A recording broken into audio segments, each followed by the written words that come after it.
এটা আমারও প্রশ্ন। উনি কোন দিক দিয়ে গেলেন সেটা যদি যাওয়ার কোনো তথ্য পেতাম অবশ্যই আমরা তাকে আটক করতাম।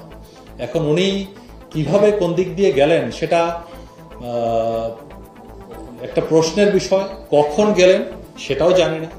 এমনকি আপনার আরেক মন্ত্রীর কথা আমরা সিলেটের আমরা এই যে 22 জনকে আটক করেছি, আপনার প্রথম প্রশ্নটা এটা অ্যাকচুয়ালি আমরা এমপি মন্ত্রী এবং নেতাকর্মীদের মধ্যে যারাই করাপশন ছিল সবার লিস্ট দিয়েছি।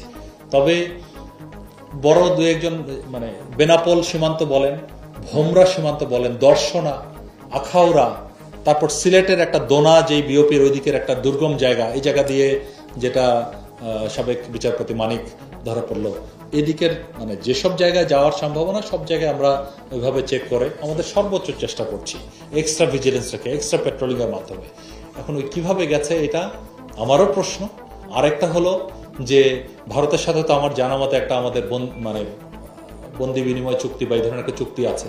আমরা যদি আইডেন্টিফাই করতে পারি সরকারিভাবে হয়তো তার চেষ্টা করে, যেটা আমরা দেখতে পাচ্ছি অন্তর্বর্তীকালীন সরকার এই ব্যাপারে কথাও বলছেন, যদি ফিরিয়ে আনা সম্ভব হয় তাহলে তাদেরকে একদিকে বললাম যে তাকে দেখতে পারা, তো তখন আমরা অফিসিয়ালি হয়তো চাইতে পারব।